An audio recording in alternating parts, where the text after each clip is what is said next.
fight. That's kind of an odd attitude, right? Why that way? It was kind of my game plan too. I know I was fighting Keith. He's a real experienced guy, and if I would have went in there throwing the combos, 1, 2s, and 3s, and stand in front of him trying to box him like the regular guys do, he's used to seeing that stuff, and I would have fell into his game. He would have got me down.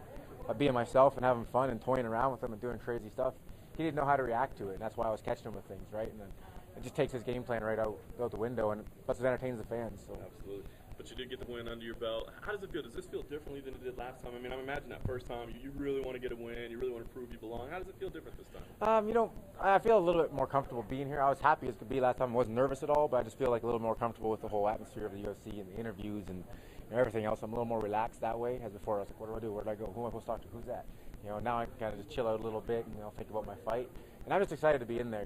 Like I always said, I'm just happy to be in the UFC and happy to put on good shows. And I don't really care about the outcome. I just go in there and try and fight. So. Interesting. So you value entertainment over wins and losses? Yeah, a lot of people keep asking me, oh, what's your goal? Do you want to be the UFC champion? I'm like, there's a whole bunch of guys arguing over that belt right now. Let them argue, and I'll go there and entertain the fans right now. I just want to put on fights and, hopefully win myself a couple bonuses in the process. Yeah. Held out Matt Riddle, and then all of a sudden you've got him now. Did that have anything to do with it, you think, or is it just by coincidence? I think it was just plain coincidence. Matt was supposed to fight again at the end of June. He had a small injury. After the injury, he was probably healed up pretty quick. I don't think it was much.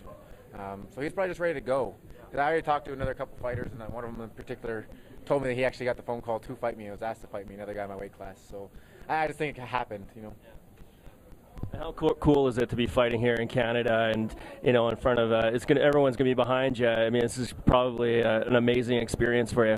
Yeah, I'm pretty pumped to actually fight in my home country. I fought in Canada a lot of times before when I first started, but I was always in Quebec, and I was usually fighting a Quebec guy, so I was never the fan favorite.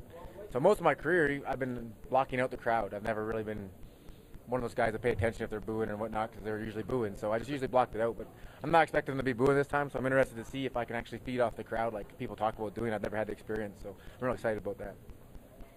What is, this card, your fights, it's been a lot of shuffling in and out, replacement for replacement and all that. I mean, does that affect you at all? It seems like you kind of just go with the flow. Yeah, I only focus on myself. They want to put somebody in front of me who wants to throw a fight. Let's have a fight, I was disappointed the same as the fans are. I'm a fan of the sport. I'm not just a competitor. I'm a fan of the UFC. And I've looked up to guys like, Shogun, Nogueira, and these guys, and I was excited to be on the same card as they were. And, losing them's a little disappointing, but at the same time, I'm on the main card. I was on Facebook prelim now, and I'm main card of my second fight in the UFC. I got really lucky. I got a great opportunity here, and I plan on taking advantage of it. There's some guys who've had almost 10 fights in the UFC haven't made it on a main card pay-per-view yet. So I'm just really blessed to have the opportunity, and I plan on going in there and showing them I belong there for the next time, too. You talk about, just really wanting to be entertaining, but you're on a nice little win streak. You had a rough patch before this win streak. What's the difference between them? A lot of it was injuries, really. I shouldn't have been fighting and fighting for the wrong reasons. I was injured, and I should have pulled out of fights, but I started fighting for money. I've never pulled out a fight for an injury, usually it's because I need money. And my theory is if I can walk to the cage, I can fight when I get there. But when I fought Jesse Bongfeld, I tore my ACL 2 weeks before the fight. I really wanted the title. I was just laid off my job, so I went in there anyway. I put him in an arm bar. He rolled over. My knee popped. I wanted to get up to my feet and shake my leg. When I did, he caught me in a rear naked choke. John Alessio, I fought him on a Saturday. I had a surgery booked for Monday already before he went to the fight. I had hardly use of my left arm, I was just being stupid and trying to fight for the wrong reasons. And I didn't think I was going to have a chance to get to the UFC. Like, there was a spot where I was just like, well, I've already lost to these guys, and I was having a hard time getting a fight. Even being an Ontario resident, it was illegal in Ontario.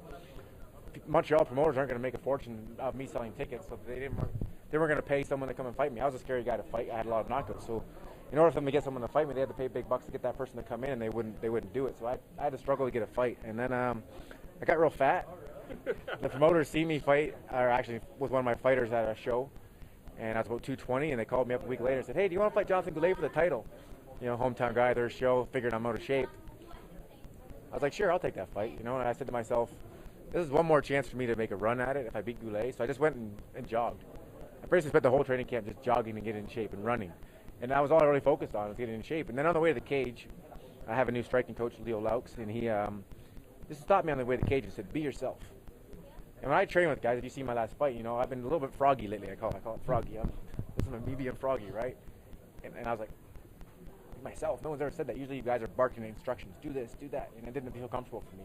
When I spar, I'm froggy and I play around with people, and it works. So when I fought, I was a little more relaxed, and I was just listening to myself instead of somebody else, and I ended up knocking him out. In my next fight, I listened to myself. I spinning back kicked the guy. Chris Clements, I give him a Bruce Lee back kick, knocks him down, right? I've been having fun, and that's, I think, made the biggest differences. And plus, now in the UFC, I'm not nervous anymore, too, so I can even have more fun. So. Sam Stout was able to get a win for you guys, Team Tompkins there. Did that lift the spirits a little bit in the gym, or have you guys always been fairly positive through sort of some, rough times? Oh, we've always been positive. We're a close group of guys. We've always got each other's backs. We knew we all had the talent to win. It was just, those guys are a little different to me because Sean really mentored Mark, Sam, and Chris right from the get-go. They never trained with anybody else but him. They never been cornered by anybody else but him. And I was more self-taught when I joined the team, and I already had my own weird ways of doing things that Sean might not have agreed with most of the time. But and then the same thing is, I've had a lot of experience without Sean because those guys are fighting in big shows and they can afford to go to Vegas for training camps where I couldn't afford to leave my family and not work. So I had to stay and kind of train myself with different people. So for the last 2 years or so, Sean hasn't been with me. So it was really easy for me to, after he had passed, to still go on and compete normally because I was already used to it. Where those guys are starting over fresh. And it's hard, if you have a coach in your corner who doesn't know you, he can't really coach you. It's like talking a different language. Like all coaches talk, different combos are called different things, and you have different ways of communicating. If you don't know a guy, what do you know if he's good at it or not? So.